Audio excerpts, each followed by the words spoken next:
Cabinet fermé, grève illimitée des gardes pour les astreintes et boycott de la carte vitale. Ce sont les armes de ces médecins généralistes qui ne plient pas devant la nouvelle loi de santé. Et si les mots d'ordre des 4 syndicats de la profession diffèrent, tous sont d'accord sur ce point.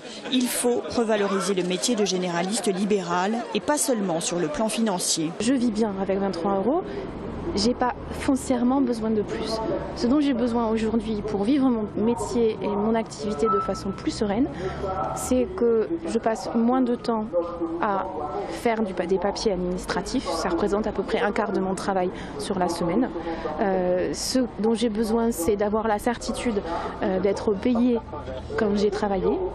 Le tiers payant obligatoire, généralisé en tout cas, ne le permettra pas dans les conditions qui nous sont proposées.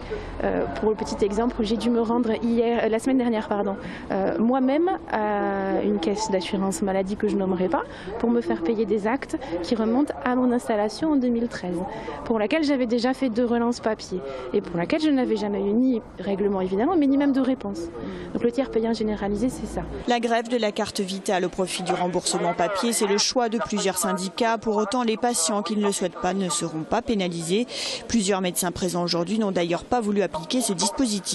Pour l'instant, c'est un mode d'action que j'ai pas fait parce que, étant justement collaboratrice, j'ai des problèmes avec mes feuilles de soins papier et donc si je veux que les patients soient bien remboursés, il vaut mieux pour eux que je passe la carte vitale. Ils ne sont pas rares, les généralistes excédés par cette lourdeur administrative, chronophage. Certains sont touchés par le phénomène de burn-out et changent de métier. D'autres partent à la retraite. Toujours est-il qu'il faut les remplacer et que les installations sont de plus en plus rares. C'est dans Toulouse même, à Croix-Daurade, il y a des exemples dans la très proche banlieue, à 12 km dans mon secteur. 4 médecins sont partis en un an, ils ne sont pas remplacés. Donc les exemples sont nombreux et voilà, donc la situation est urgente, c'est pour ça qu'on est là aussi. Et dans ce texte de loi, il doit y avoir des éléments qui favorisent l'installation. Pour faire face à la grève illimitée des gardes, l'Agence régionale de santé devra réquisitionner des médecins.